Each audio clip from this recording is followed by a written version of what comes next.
Hello friend, welcome to my YouTube channel Wise Education Point. आज हम start करने जा रहे हैं जीआईसी प्रवक्ता यूपी पीजीटी टीजीटी मैथमेटिक्स का। आज ये लेक्चर नंबर 16 है। इसमें हम स्टैटिस्टिक्स एंड टोपोलॉजी के बारे में पढ़ रहे हैं। इसमें आज हम वेरिएंस एंड स्टैंडर्ड डेविएशन की जो प्रीवियस ईयर में आए हुए क्वेश्चन है वो यहाँ पे हम पढ़ेंगे। चलिए, स्टार्ट करने से पहले मेरा टेलीग्राम चैनल है वाइस एजुकेशन पॉइंट, इसको प्लीज़ फॉलो कर लीजिएगा और मेरा YouTube channel Wise Education point को भी लाइक एंड सब्सक्राइब जरूर कर दे। ठीक है, चलिए स्टार्ट करते हैं। फर्स्ट क्वेश्चन है मेरा। फर्स्ट क्वेश्चन है, standard deviation of the binomial distribution is equal to N P Q have their usual meaning. ठीक है, ये कह रहा है स्टैंडर्ड डेविएशन बताना है हमें किसमें, बाइनोमियल डिस्ट्रीब्यूशन में। क्लियर है, जिसमें कि एन पी और क्यू ये जो है एक यूजुअली मीनिंग है इनके कुछ। ठीक है, यहाँ पे नंबर ऑफ टर्म आती है जो भी आपके होते हैं। ठीक है, अब यहाँ पे इसका जो स्टैंडर्ड डेविएशन है, इस रिलेशन से क्या स्टैंडर्ड डेविएशन बनता है, वो क्या बनता है, ऑप्शन नंबर जो हमारा सी है ये बनता है। ठीक है ना, square root N P Q. ठीक है, अब यहाँ पे मैं एक बात और बता देता हूँ, जो ये आपका एन पी होता है वो यहाँ पे क्या होता है, मीन होता है। ठीक है, यदि एन पी की बात करूँ तो मीन होगा, और एन पी क्यू तीनों का मल्टीप्लीकेशन होगा जो वो क्या होगा, वेरिएंस। और हमने पढ़ा हुआ है यदि हम वेरिएंस का स्क्वायर रूट कर देते हैं तो क्या आता है, आपका स्टैंडर्ड डेविएशन आता है। क्लियर है, तो यही यहाँ पे कंडीशन थी। तो स्टैंडर्ड डेविएशन पूछ रहा था तो क्या बनेगा, n into P into Q कह सकते हैं। ठीक है, अब यहाँ पे जो p है वो एक सक्सेस होगा, जो मतलब कह सकते हैं, या अभी आप कोई क्वेश्चन करते हैं इसमें कह सकते हैं ना, जैसे हम प्रोबेबिलिटी में पढ़ते थे कि किसी को करने की जो टाइम्स होते हैं, मतलब इसको जो सक्सेस होता है कि हम किसी काम को सही होने के तरीके। ठीक है, जो हम प्रोबेबिलिटी में पढ़ते थे, तो P यहाँ पे वही काम करेगा कि सक्सेस होगा, और Q यहाँ पे क्या होगा, फेलियर होगा। ठीक है, क्या होगा, फेलियर होगा। मतलब कह सकते हैं यदि आपने कोई चीज़ करी है वो P की कंडीशन में रखी जाएगी, और कोई आप नहीं कर सकते। ठीक है, तो फेलियर की कंडीशन में क्या हो जाएगा, वो Q की कंडीशन में। तो हम क्या कर सकते हैं, 1 माइनस क्यू कर देंगे, तो आपका क्या निकल जाता है, P कह सकते हैं उसको। ठीक है, सॉरी, हाँ P कह देंगे, या फिर हम कह सकते हैं जो Q होगा वो 1 माइनस पी होगा। क्लियर है, तो इस तरीके से यदि हम इसको निकाल सकते हैं। क्लियर है, तो यहाँ पे P जो होता है सक्सेस होता है, Q जो होता है फेलियर का काम करता हो, N यहाँ पे कितने होते हैं, नंबर होते हैं, कितने टर्म है उसके अंदर। ठीक है, जिस तरीके से उसमें कितने आपके टर्म्स गिने जाएंगे, कितनी बार उसको करने के तरीके हैं, या आप कितने आपने उसको कितनी बार किया है। ठीक है, ये थोड़ा सा जो रिलेशन बनता है थोड़ा सा प्रोबेबिलिटी के अंदर भी आता है। ठीक है, तो वहाँ से आपका निकल के आता है, और यहाँ पे क्या बनता है, इसका स्टैंडर्ड डेविएशन का फॉर्मूला तैयार होता है। क्लियर है इनसे। चलिए, सेकंड क्वेश्चन है आपका। सेकंड क्वेश्चन है, the if mean of the binomial distribution, please channel को लाइक एंड सब्सक्राइब जरूर कर दें। चलिए, सेकंड क्वेश्चन है यहाँ पे, mean of the binomial distribution is 3। Mean जो है 3 दिया हुआ है, and variance equal to 3/2।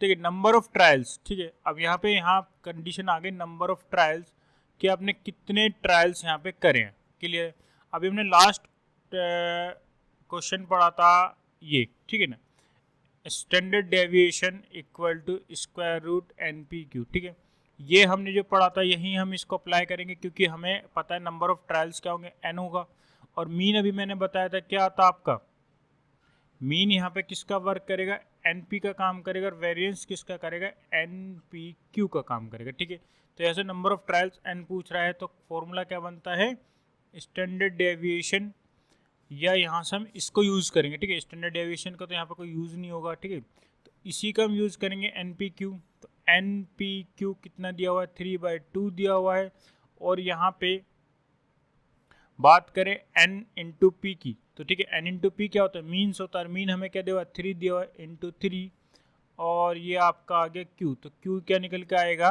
Into q equal to 3/2। तो q की वैल्यू हो गई 3 से 3 कैंसिल आउट हो जाएगा, तो 1/2। ठीक है, तो q जो हो गया 1/2 कह सकते हैं। जो फेलियर टाइम है आपके कितने हो गए, 1/2। मतलब आपने कोई काम किया है, दो में से एक बार आपने क्या कर दिया, उसको फेल कर दिया। ठीक है, अब यहाँ पे कंडीशन आती है किसकी, P की, तो P हमें चाहिए क्योंकि हमें चाहिए N। ठीक है, N कब निकल सकता है, जब हमारे पास P हो जाए, क्योंकि NP हमारा क्या होता है, 3 है, और P हमारे पास है नहीं, तो हमें क्या निकालना है, N निकालना है। तो P यदि हम निकाल सकते हैं किससे, P का फॉर्मूला होता है 1 माइनस क्यू, अभी हमने पढ़ा हुआ था, ठीक है। तो 1 माइनस, यदि आपने 2 में से 1 बार फेलियर करा है तो मतलब 1 बार पास भी करा होगा किसी चीज़ को, ठीक है। ये कहना चाह रहा है 1/2। यदि प्रोबेबिलिटी हम चेक करते हैं, प्रोबेबिलिटी के तरीके से इसको देखें तो 2 में से 1 बार आपने क्या कर दिया, फेल हो गया, तो इसका मतलब 2 में से 1 बार सक्सेस भी तो हुए होंगे। मतलब 2 बार आपने कोई काम किया, उसमें से 2 में से 1 बार आप फेलियर हो गए, तो 2 में से 1 बार उसको क्या करेगा, सही भी करा होगा। तो इसी तरीके से हम P की वैल्यू निकालेंगे तो 1 माइनस क्यू, तो 1 माइनस 1/2, तो 1/2, ठीक है। तो P भी क्या आ गया, 1/2 ही आ गया, ठीक है। मतलब हाफ ऑफ कंडीशन, जैसे हम कॉइन वाली कंडीशन कह सकते हैं, ठीक है। हेड आया और टेल आया तो 1/2 ही हेड होता है, 1/2 ही टेल होता है, क्लियर है। तो हाफ ऑफ की प्रोबेबिलिटी यहाँ पे काम कर रही है। ये हम फॉर्मूले से वर्क करेंगे तो P equal to 1 minus Q, तो ये हो जाएगा 1 माइनस 1/2, तो क्या आ जाएगा, P की वैल्यू 1/2। तो N इंटू पी क्या 3 है, तो N इंटू पी 3 है, तो N इंटू पी आ गया 1/2 इक्वल टू 3, तो N आ गया 3 इंटू 2, तो N की वैल्यू कितना है कि 6। मतलब आपने जो नंबर ऑफ ट्रायल करा होगा वो कितनी बार करा होगा, 6 बार करा होगा। मतलब कोई काम आपने 6 बार किया होगा तो उसका जो मीन निकल के आया, जो उसका माध्य निकल के आया, वो कितना निकल के आया होगा, 3 निकल के आया होगा, ठीक है। तो जिसको हम एवरेज भी बोल देते हैं, ठीक है, क्या बोल देते हैं, एवरेज भी बोल देते हैं। तो किसी काम को करने में आपने 3 टाइम्स मतलब 3 सही एवरेज निकाला होगा जो आपने काम किया, ठीक है। इस तरीके से क्वेश्चन होगा। अब यहाँ पे हम यदि वेरिएंस या स्टैंडर्ड डेविएशन की बात करते तो डायरेक्ट हम क्या करते थे, वेरिएंस का क्या करते थे, स्क्वायर रूट कर देते, ठीक है। तो वेरिएंस हमें 3 दिया होता है, स्क्वायर रूट कर देते, बात खत्म हो जाती। तो इसी तरीके से हमारा क्वेश्चन बन सकता है। तो हमें यहाँ पता लगाना है तो क्या क्वेश्चन हमारा अप्लाई होगा, मतलब रूल क्या अप्लाई हो सकता है, ठीक है। तो बायनोमियल डिस्ट्रीब्यूशन है तो इसलिए मीन यहाँ पे और वेरिएंस की बात कर रहा था, इसलिए हमने यहाँ पे क्या करा, इस रिलेशन को देखा, ठीक है। किस वाले को, स्टैंडर्ड डेविएशन वाले को, ठीक है। तो स्क्वायर रूट NPQ, तो यहाँ पे डायरेक्ट NPQ जो होता है वो हमारा क्या होता है, वेरिएंस होता है, क्लियर है। चलिए नेक्स्ट क्वेश्चन देखते हैं। नेक्स्ट क्वेश्चन कहता है if the algebraic sum of the observation of 10 measure from 15 is 7। कह रहा है कि यदि आप एल्जेब्रिक एक्सप्रेशन है, आपके पास कोई एल्जेब्रिक है, उसका सम करते हैं, कितने का, 10 ऑब्जर्वेशन का यदि आप सम करते हैं, कहाँ से, 15 से, कहाँ से, फ्रॉम 15, तो इज कितना आएगा, 7 आता है, क्लियर है। तो हमें बताना है उसका मीन बताना है क्या होगा, माध्य बताना है कितना होगा। कह रहा है कि 10 निरूपणों को 15 से मापन करने पर विचलनों का बीजगणित योग कितना होता है, 7 होता है। तो माध्य बताना है कितना होता है, ठीक है, विचलनों का, ठीक है। तो कहाँ से नापने हैं, 15 से नापने हैं आपको, ठीक है। तो यहाँ से मैं एक बात देखो, थोड़े से तरीके से हम देखें, 15 से कह रहा है, यदि मैं एक नंबर लाइन की मैं बात करता हूँ, ठीक है, यहाँ पे ये मैं लेट कर लेता हूँ 0, तो 1, 2 और 3, इस तरीके से यहाँ पे मैं पहुँच गया 15 तक, ठीक है। अब यहाँ से चलता है 16 और यहाँ से चलता है 17 और यहाँ से होता है 18, इस तरीके से चलेगा, ठीक है। अब इसने कहा है 15 से नापना है, कहाँ से नापना है, 15 से। ये हम 15 की बात करें, इस 15 की, ठीक है, 15 की बात करते हैं, तो ये कहाँ से मापन करना है, इसका 15 से मापन करना, और कितने का करना है, 10 का मापन करना है, 1, 2, 3, 4, इस तरीके से 10 तक जाना है, ठीक है। तो हम कह सकते हैं 25 तक जाएंगे। अब 15 से करना मतलब 15 से करना, फ्रॉम द 15। तो यदि मैं 16 में से 15 माइनस कर दूं, देखो 16 में से 15 माइनस कर दूं तो इस छोटे से गैप के क्या आ जाएगा, लेंथ निकल जाएगी, ठीक है। इसी तरीके से यदि मैं 17 में से 15 माइनस कर दूंगा तो इस छोटे से की गैप निकल जाएगा, ठीक है। इस तरीके से यदि मैं माइनस करता जाऊं हर बार, तो कहाँ से नाप रहा हूँ, 15 से, तो ये क्या हो जाएगा, लेंथ क्या आ जाएगी आपकी, निकलती चली जाएगी, ठीक है। और उनका सम कितना दे रखा है, 7 दे रहा है।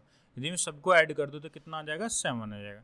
तो मुझे क्या करना है, तो इस 16 की वैल्यू मुझे पता नहीं, तो मैं इसे x1 मान लेता हूँ, इस 17 की वैल्यू नहीं पता, x2 लेट कर लेता हूँ, इस 18 की वैल्यू नहीं पता, x3 लेट कर लेता हूँ। इस तरीके से मैं कहाँ तक लेट कर लूँगा, x10 तक लेट कर लूँगा, ठीक है। अब इस x1 को मैं किससे माइनस कर दूँगा, 15 से। यदि मैं x1 को 15 से माइनस कर दूँ तो पहली लेंथ निकल जाएगी, ठीक है। इसी तरीके से यदि मैं x2 को माइनस कर दूँ 15 में से, दूसरी लेंथ निकल जाएगी। इसी तरीके से मैं x3 को 15 में से माइनस कर दूँ तो तीसरी लेंथ निकलेगी। इसी तरीके से अप टू x10 तक यदि मैं जाता हूँ और 15 में से माइनस कर देता हूँ तो 10वीं लेंथ निकल आए, और इनका सबका सम कितना दिया हुआ है हमें 7 दिया हुआ है। क्लियर है। अब मैं ध्यान से देखूं तो x1 x2 x3 up to x10 तक, ठीक है, x1 plus x2 plus x3 up to x10 तक ये मैंने अलग रख लिए। और 15 15 15 तो माइनस है सब में, तो माइनस कॉमन ले लिया। 15 कितने टाइम्स हो जाएगा 10 टाइम, तो 15 इंटू 10 इक्वल टू 7। तो x1 plus x2 plus x3 up to x10 तक, तो 15 इंटू 10 हो गया 150, और 150 इधर आके क्या जाएगा प्लस का। क्लियर है। और इधर 7 भी प्लस का है, तो प्लस प्लस प्लस हो जाएंगे, तो 157 हो जाएगा। तो इसका मतलब 10 ऑब्जर्वेशन का जो सम आ गया वो आपके पास कितना आ गया 157 आ गया। ठीक है। अब सम आपके पास आ गया, हमसे क्या पूछ रहा है मीन, तो मीन का फॉर्मूला क्या बनता है sum of observation of upon, यहाँ क्या आता है sum of observation upon number of observation. ठीक है, लास्ट वीडियो में पढ़ा हुआ है हमने। तो सम ऑफ ऑब्जर्वेशन कितना है हमारे 157, नंबर ऑफ ऑब्जर्वेशन कितने हैं 10, तो डिवाइड करके कितना आएगा 15.7। क्लियर है। तो ऑप्शन नंबर जो आपका बनेगा यहाँ पे क्या बनेगा सी बनेगा। क्लियर है। चलिए नेक्स्ट क्वेश्चन देखते हैं। प्लीज चैनल को लाइक एंड सब्सक्राइब जरूर करते रहें। नेक्स्ट क्वेश्चन यहाँ पे बनता है आपका the mean of 5 items, mean of 5 items, तो मीन जो दिया हुआ है ऑफ 5 आइटम्स का कितना दिया हुआ ऑफ द ऑब्जर्वेशन इज 4, कितना दिया 4 दिया, एंड वेरिएंस, और हमें वेरिएंस दिया हुआ है कितना is 5.2। The 3 of the item are 1 2 3, मतलब 5 में से जो 3 आइटम है आपके, एक 1 है, एक 2 है और एक 6 है। ठीक है, आपके पास कोई 5 आइटम हैं 1 2 3 4 और 5, तो उस 3 का जो एक तरीके से 3 आइटम हमें दिए हुए हैं, एक 1 है, एक 2 है और एक 6 है। क्लियर है। हमें बताने जो अदर 2 हैं, तो एक को x1 मान लेंगे, एक को x2 मान लेंगे, या फिर x3 मान लेंगे और x3 नहीं x4 हो जाएगा और एक हो जाएगा x5। क्लियर है। तो हमें x4 और x5 बताने क्या होंगे। ठीक है। अब मीन क्या होता है, मीन क्या पढ़ा हमने sum of observation, sum of observation यहां से यदि हम बात करें तो मीन क्या होता है sum of observation upon number of observation. तो हमें कितना दिया हुआ 4 दिया हुआ, तो सम ऑफ ऑब्जर्वेशन कितना जाएगा 1 प्लस 2 प्लस 6। ठीक है, इनका ही तो सम करेंगे, ये आपके ऑब्जर्वेशन ही तो है 5, 1 2 3 4 5, तो 3 हमें दिए हुए हैं, 2 हमें नॉट गिवन है। ठीक है, तो 3 हो गए 1 प्लस 2 प्लस 6 और x4 हो गया और प्लस x5 हो गया अपॉन नंबर ऑफ आइटम्स कितने हो गए आपके 5 इक्वल टू 4। अब इसको हम x प्लस 4, देखिए 1 प्लस 2 3 और 6 9, 9 plus x4 plus x5 equal to 5 into 2 4 हो जाएगा 20, तो x4 प्लस x5 9 इधर आके माइनस, तो 20 माइनस 9 हो जाएगा 11। क्लियर है। तो x4 और x5 का जो सम आएगा वो कितना आएगा 11 आएगा। तो यदि हम ऑप्शन से चेक करते हैं तो 11 किसका सम आ रहा है 3 और 8 11 इसका भी आ रहा है, 7 4 11 इसका भी आ रहा है, 5 6 11 भी आ रहा है और 9 2 11, मतलब 4 ऑप्शन का सम 11 आ रहा है। ठीक है, तो हम दूसरी कंडीशन को अप्लाई करेंगे वेरिएंस वाली को। ठीक है, अब वेरिएंस हमें कितना दिया हुआ 5.2। अब वेरिएंस का फॉर्मूला यहाँ पे अप्लाई करेंगे हम। ठीक है, वेरिएंस का फॉर्मूला अप्लाई होता है तो सिग्मा xi का square upon n minus x बार, मतलब x बार को हम क्या बोलते हैं मीन बोलते हैं, x बार को हम क्या बोलते हैं मीन बोलते हैं। तो मीन का स्क्वायर इक्वल टू 5.2। ठीक है, यहाँ पे वेरिएंस के लिए ये फॉर्मूला अप्लाई होगा। ठीक है, तो वेरिएंस के लिए फॉर्मूला अप्लाई होगा, तो यहाँ पे ये फॉर्मूला है वेरिएंस के लिए। क्लियर है। तो यहाँ पे सिग्मा xi, ये xi होंगे आपके। ठीक है, xi का मतलब x1 x2 x3, ये x4 हो जाएगा, ये x5, मतलब उनका स्क्वायर करना, फिर क्या करना है उसको सम करना। तो x1 का स्क्वायर करेंगे, फिर x2 का स्क्वायर करेंगे, फिर 6 का स्क्वायर मतलब x3 का स्क्वायर करेंगे, फिर x4 का स्क्वायर करेंगे और फिर x5 का स्क्वायर करेंगे अपॉन नंबर ऑफ ऑब्जर्वेशन कितने आपके पास 5 ही हैं, माइनस मीन आपके पास कितना 4, तो 4 का स्क्वायर हो जाएगा इक्वल टू 5.2। अब यहाँ से हम सॉल्व करते हैं, 1 का स्क्वायर 1 हो जाएगा, 2 का स्क्वायर 4 और 6 का हो जाएगा 36 प्लस x की 4 की पावर स्क्वायर x की 5 का स्क्वायर अपॉन 5 हो जाएगा। 4 4 जो 16 और 16 इधर आकर क्या हो जाएगा प्लस का हो जाएगा 5.2 में यदि हम 16 ऐड करेंगे तो हो जाएगा 21.2 क्लियर है।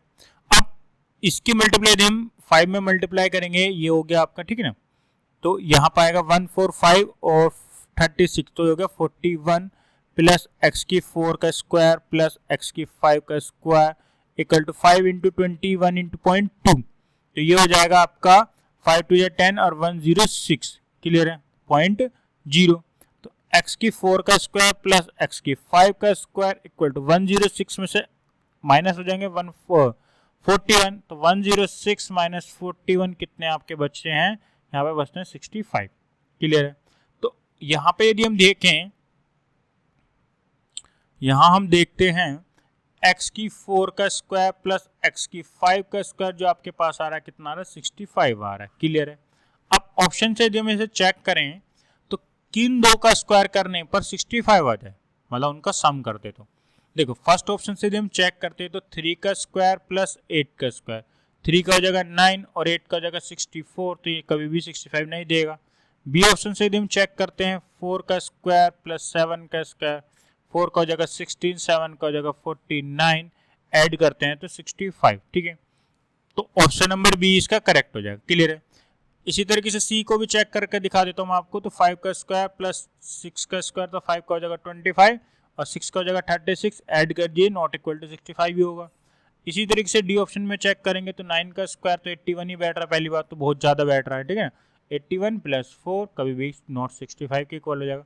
तो ऑप्शन नंबर जो बी है जो इस सेकंड की कंडीशन को फॉलो कर रहा है, तो ऑप्शन नंबर बी ही एक ऐसा है जो इस सेकंड वाली कंडीशन को फॉलो कर रहा है ठीक है। यदि हमारा सम 11 हो जाता तो हम पहले ही हम इसको आंसर दे देते, लेकिन यहाँ पे सम 11 सबका ही आ रहा था इसलिए हम ऑप्शन से चेक अच्छे से नहीं कर पाए ठीक है, इसलिए हमें वेरिएंस निकालना ही इसका जरूरी हुआ क्लियर है।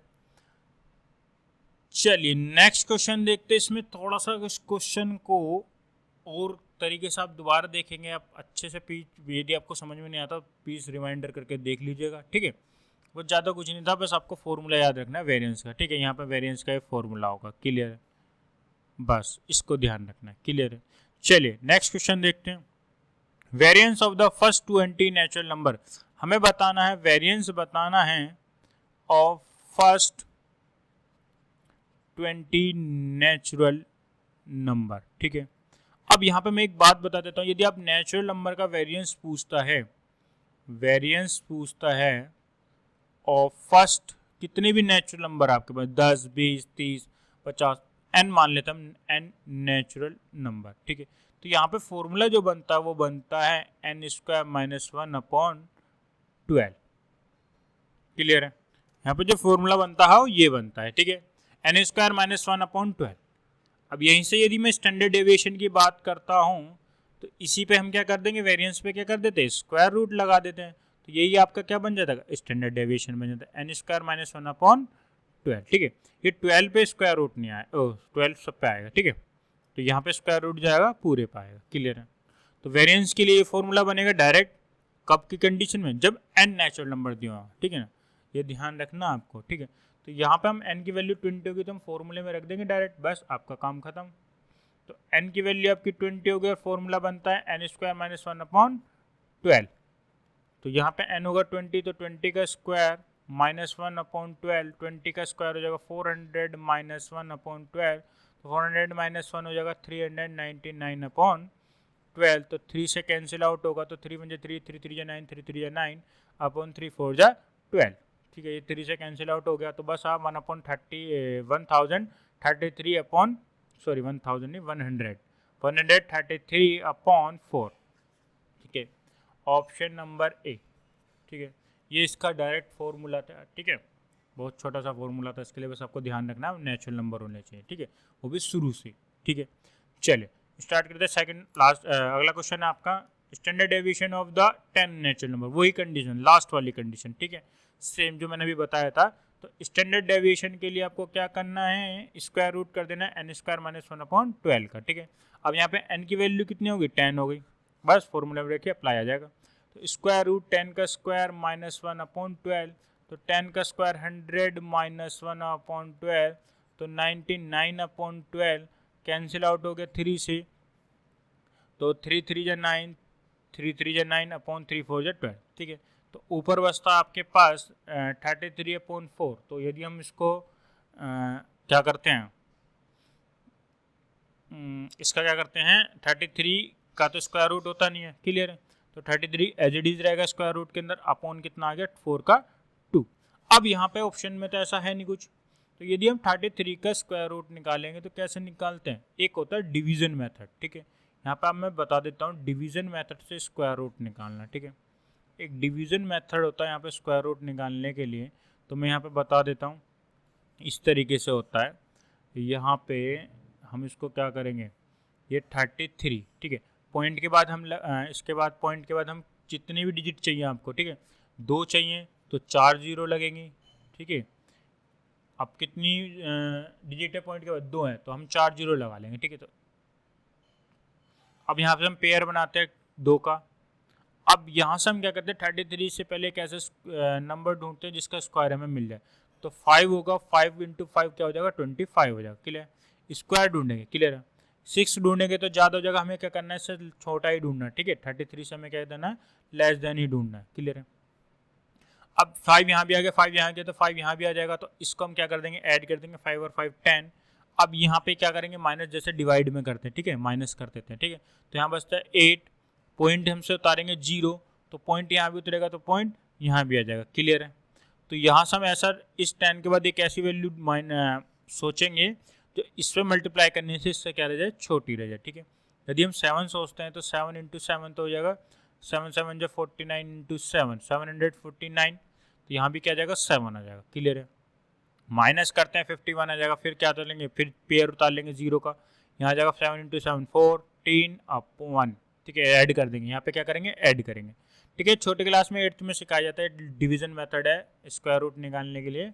अब यहाँ फिर एक ऐसी वैल्यू लेट करेंगे, तो 11 हो गया, ये 51 हो गया, तो 4 बार सोच सकते हैं, ठीक है। तो यहाँ आ जाएगा 4, ठीक है। 4 से हम ये आसपास अप्रोक्स चला जाएगा, क्लियर है। तो 33 का स्क्वायर रूट आएगा 5.74/2। यदि हम इसे 2 से कैंसिल आउट करेंगे तो क्या आ जाएगा, 2 2 जा 4 पॉइंट, ये 1 कैरी जाएगा, 2 8 जा 16, 1 2 7 जा 14, तो 2.87 इसका क्या हो जाएगा, करेक्ट आंसर हो जाएगा, क्लियर है। तो 2.87 इसका हो जाएगा ऑप्शन नंबर डी, जो कि करेक्ट आंसर हो, ठीक है। बस यहाँ पे इसका डिवीजन मेथड से स्क्वायर रूट निकालना, आपको कितनी जल्दी निकाल पाओगे उतनी जल्दी आपको क्वेश्चन यहाँ हो जाएगा, ठीक है। फॉर्मूला ज़्यादा हार्ड नहीं था, बहुत ईजी था, ठीक है। ऑप्शन में यदि यहाँ से मिलता हमें 33/2 तो हमारा बहुत अच्छा हो जाता है, डायरेक्ट हम लगा देते हैं, क्लियर है। चलिए नेक्स्ट क्वेश्चन देखते हैं। प्लीज़ चैनल को लाइक और सब्सक्राइब जरूर जरूर जरूर करते रहें, ठीक है। और शेयर करना तो बिल्कुल ना भूलें, ठीक है। शेयर जरूर करें सबके साथ, अपने फ्रेंड्स के साथ, जो भी आप TGT PGT या GIC की मैथ पढ़ना चाहता है उसको शेयर जरूर करें, ठीक है।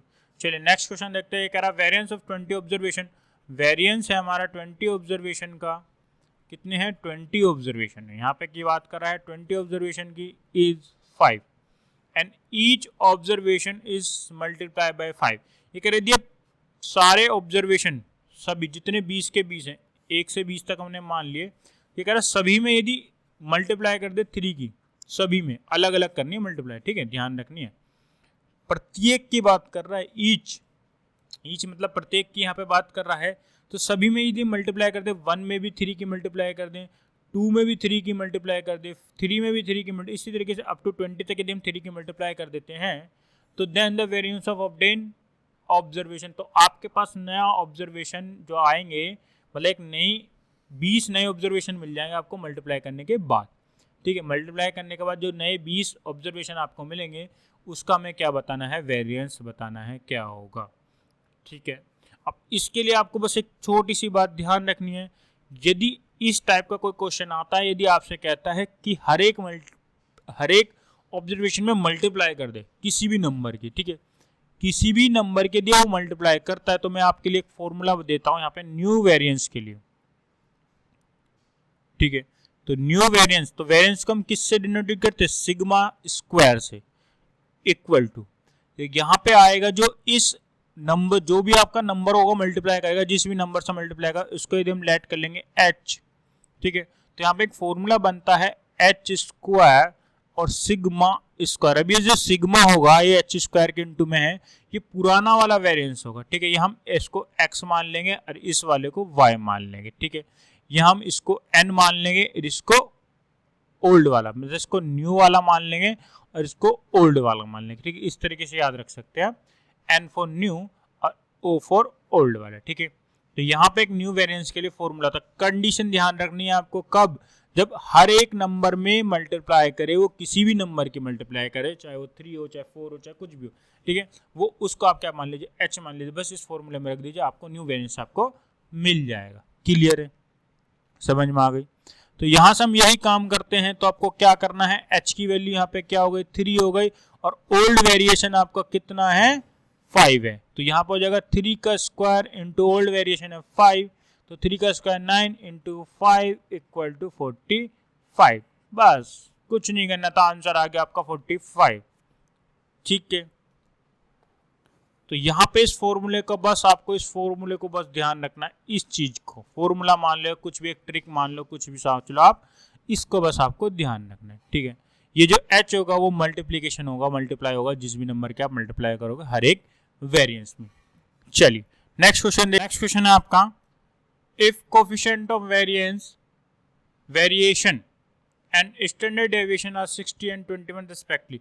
ये अगर कोफिशिएंट ऑफ वेरिएशन, ठीक है, coefficient of variation and standard deviation are 60 and 20, मतलब कोफिशिएंट ऑफ वेरिएशन है 60 और स्टैंडर्ड डेविएशन आपका 21, तो देन अर्थमेटिक मीन हमें बताना है, तो मीन बताना है क्या होगा, ठीक है। तो इसके लिए भी एक फॉर्मूला होगा, छोटा सा, ये बहुत छोटा फॉर्मूला है। तो यहाँ पे हम फॉर्मूला अप्लाई करते हैं, तो अप्लाई तो फॉर्मूला बनता आपका coefficient of variation equal to standard deviation upon mean in 200, ठीक है। इन तीनों में एक रिलेशन या एक फॉर्मूला बनता है जो ये बनता है, ठीक है। Coefficient of variation equal to standard deviation upon mean into 100, बस इस फॉर्मूले को अप्लाई कर दीजिएगा, आपका काम खत्म। तो कोफिशिएंट ऑफ वेरिएशन कितना दिया हुआ है आपने उसको, या दिया हुआ है उसने 60 equal to standard deviation 21 upon mean आपसे यहाँ से पूछ रहा है इनटू 100, ठीक है। तो मीन इनटू में जाएगा, यहाँ पे 60 की जगह और 60 यहाँ जाएगा, तो इसको सॉल्व कर लेंगे, तो mean equal to 21 into 100 upon 60, 0 से 0 कैंसिल हो गई, तो 3 से कट गया, 3 7 जाओ, 3 2 जा, तो 7 और 2 से भी 5 बार कट जाएगा 10, तो 7 इंटू 5 आएगा, 7 5 से 35। क्लियर है, बस छोटा सा ऑप्शन था, ठीक है, ऑप्शन नंबर सी, ठीक है। छोटा सा फॉर्मूला था, छोटा सा क्वेश्चन था, ज़्यादा बड़ा नहीं था, ठीक है। बस इसमें क्या करना था, आप इसमें भी आपको क्या करना है, फॉर्मूला थोड़ा सा याद रखना है। क्लियर है, कोफिशिएंट ऑफ वेरिएशन के लिए, ठीक है। चलिए नेक्स्ट क्वेश्चन देखते हैं। नेक्स्ट क्वेश्चन है, यदि किसी बटन का प्रसरण v है, यदि चर के प्रत्येक मान को एक अचर राशि k से गुणा कर दिया जाए तो नया प्रसरण क्या होगा, ठीक है। ठीक है, प्रसरण यहाँ पे बात कर रहा है वेरिएंस की, यदि हम इंग्लिश में पढ़ते हैं इसको, variance of the distribution is v and each value of variance multiply by constant value quantity k and new variance. अभी हमने फॉर्मूला पढ़ा था, लास्ट से लास्ट क्वेश्चन में हमने पढ़ा था, देखिए ये रहा इस तरीके से, ठीक है। यहाँ पे हमने क्वेश्चन किया था और यहाँ हम क्या कर रहे हैं, इसको फॉर्मूला पढ़ रहे हैं, ठीक है। ये मैंने पढ़ा दिया है, चलो कोई बात नहीं, फिर भी हम यहाँ देख लेते हैं। तो वेरिएंस आपका कितना है, v है, और ईच वैल्यू मल्टीप्लाई किससे किया है उसने, k से, तो न्यू वेरिएंस बताना है क्या होगा, ठीक है। तो न्यू वेरिएंस क्या होगा, तो k का स्क्वायर करेंगे, new multiply old variation into old variation, ठीक है। तो k स्क्वायर इनटू v, तो ऑप्शन नंबर सी, ठीक है। बस छोटा सा हमने पढ़ लिया था लास्ट में, चलो कोई बात नहीं, फिर भी देख लेते हैं। चलिए नेक्स्ट क्वेश्चन देखते हैं, नेक्स्ट क्वेश्चन है और इस लेक्चर का लास्ट क्वेश्चन होगा। चलिए इस क्वेश्चन को थोड़ा सा करते थे, मीडियन वाला क्वेश्चन है, यहाँ पे आ गया, मैंने एक लास्ट लेक्चर था मेरा 15 जिसमें मीन मॉड मीडियन पढ़ाया था, चलो कोई नहीं, आप इसको कर लेते क्वेश्चन को। अगर median of the following data में मीडियन बताना है इस फॉलोइंग डाटा का, तो 0 10 10 20 आपका क्लास इंटरवल में दिया हुआ है, आपका फ्रीक्वेंसी दी हुई है, ठीक है। तो इसकी यदि मैं टेबल बनाऊंगा तो किस तरीके की बनेगी, देखिए इस तरीके की यदि ये टेबल बनेगी, क्लियर है। ये इस तरीके की टेबल बनेगी 0 से 10 इसकी फ्रीक्वेंसी है और ये क्लास इंटरवल है, क्लियर है। तो 0 से 10 की 5 है, 10 से 20 की 6 है, 20 से 30 की 9 है और 30 से 40 की 12 है और 40 की 50 से 4 है। अब यहाँ से संचयी बार मतलब जिसको हम सर्कुलेंट फ्रीक्वेंसी बोलते हैं, सर्कुलेंट फ्रीक्वेंसी। अब यहाँ से हम इसकी बात करेंगे तो यहाँ कैसा होता है कि इसको कैसे करते हैं, तो 5 एज इट इज होता है और 5 में 6 ऐड करेंगे तो 11, 9 में 11 ऐड करेंगे 20, 20 में 12 ऐड करेंगे 32 और 32 में 4 ऐड करेंगे तो 36, ठीक है। तो ये इसका फ्रीक्वेंसी का क्या आ जाता है, सम आ जाता है। लास्ट वाली वैल्यू जो होती है फ्रीक्वेंसी का सम ही होता है, सिग्मा एफ जिसको बोलते हैं 36, ठीक है। इसको हम एन भी बोलते हैं। अब यहाँ से मीडियन का जो फॉर्मूला बनता है या क्या बनता है, median equal to L, L होता है lower limit plus n/2 minus C F upon F frequency into H, H होता है इसकी हाइट जिसको हम बोलते हैं डिस्टेंस जिसका दोनों के बीच का, जैसे 0 और 10 क्लास इंटरवल के बीच का डिस्टेंस जो होता है, ठीक है। अब यहाँ से हम बात करते हैं n/2। अब n/2 होता है आपका 36/2 इक्वल टू 18। अब ये जो 18 होता है इससे जस्ट या तो ऊपर वाला, ठीक है, या इसके इक्वल, ठीक है। हम यहाँ पे सी एफ देखते हैं, ठीक है, या तो जस्ट इससे ऊपर वाली वैल्यू या फिर ये 18 हमें मिल जाए, क्लियर। तो 18 से जस्ट ऊपर हमें मिलेगा 20, 18 से जस्ट ऊपर मिलेगा 20 और 20 के सामने वाली आपकी बनती है फ्रीक्वेंसी, क्लियर है।